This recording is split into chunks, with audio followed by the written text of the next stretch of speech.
Haleluya. Halo Bapak Ibu Saudara-saudari terkasih dalam Tuhan Yesus Kristus. Kiranya damai sejahtera Allah yang melampaui segala akal memelihara hati dan pikiran kita semua dalam Kristus Yesus Tuhan kita.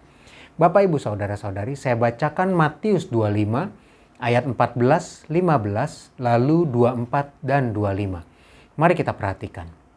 Sebab hal kerajaan sorga sama seperti seorang yang mau berpergian ke luar negeri, yang memanggil hamba-hambanya dan mempercayakan hartanya kepada mereka.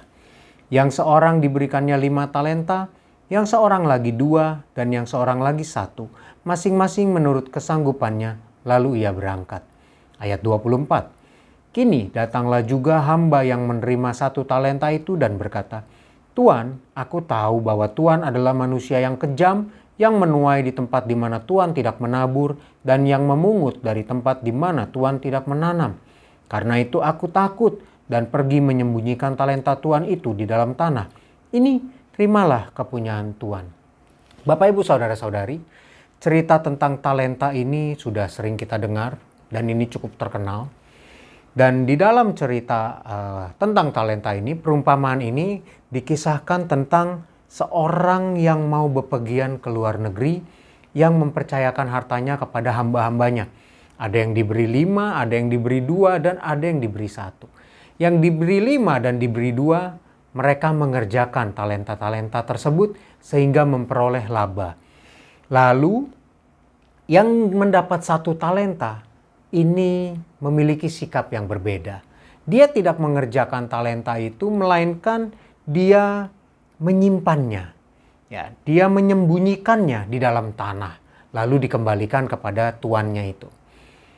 Alasan yang diberikan oleh si hamba yang memperoleh 1 talenta ini adalah karena tuannya adalah manusia yang kejam. Tuannya itu adalah orang yang menuai di tempat dia tidak menabur, memungut di tempat dia tidak menanam. Itu alasan yang diberikan.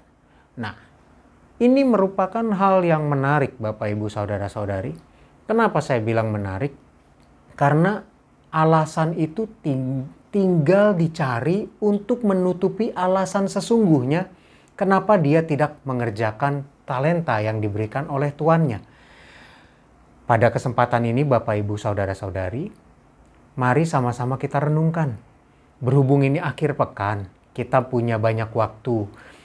Maksud saya kita punya waktu lebih panjang untuk merenungkan firman Tuhan.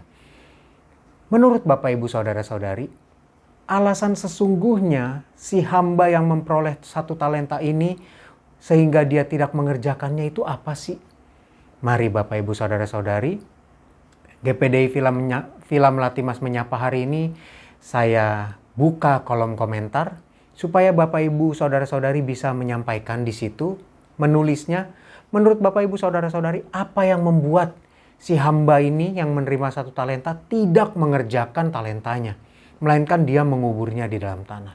Mari Bapak Ibu tulis, lalu apabila di kemudian hari ada kesempatan, saya akan mengulasnya atau membahas apa yang menjadi komentar dari Bapak Ibu Saudara-saudari. Jadi, mari kita renungkan, kita pikirkan, kenapa ini bisa terjadi? Tuhan tolong supaya jawaban-jawaban atau pikiran-pikiran Bapak Ibu Saudara-saudari mungkin bisa kita ulas sama-sama, kita diskusikan sama-sama, lalu ini menjadi berkat bagi kita semua di dalam GPDI Film Latimas Menyapa berikutnya yang Tuhan berikan kepada kita. Mari sama-sama kita berdoa. Tuhan Yesus yang baik, terima kasih Tuhan. Kalau hari ini Engkau menantang kami untuk merenungkan apa yang menyebabkan seseorang tidak mengerjakan berkat-berkat yang sudah Tuhan berikan. Talenta-talenta yang Tuhan sudah berikan. Tuhan tolong supaya kami bisa merenungkan ini, supaya kami bisa menulisnya Tuhan, dan kami bisa mendapat jawabnya melalui renungan-renungan firman Tuhan di kemudian hari. Terima kasih Tuhan, terima kasih. Biar kiranya Engkau memberkati setiap kami, menjawab apa yang menjadi perenungan kami. Dan saat ini Tuhan, hari ini hamba berdoa bagi umat-umat-Mu, jemaat-jemaat-Mu. Mereka akan mengerjakan, melaksanakan segala aktivitas mereka, baik yang berakhir pekan di rumah bersama keluarga, maupun yang masih harus bekerja. Tuhan memberkati. Apapun Tuhan kegiatan kami, Tuhan beri hikmat, Tuhan mengurapi. Sehingga kami Tuhan dapat mengerjakan segala sesuatu bersama-Mu, dan bersama-Mu Tuhan Engkau akan memberikan damai sejahtera yang melampaui segala akal. Tuhan berkati setiap kami, jaga lindungi dalam segala sesuatunya, sehingga kami tetap dalam keadaan sehat dan baik. Terima kasih Tuhan, terima kasih. Berkati keluarga kami, berkati segala sesuatu yang kami jalani. Dalam nama Tuhan Yesus Kristus. Haleluya. Amin. Kasih karunia dari Tuhan Yesus Kristus menyertai kita semua. Amin.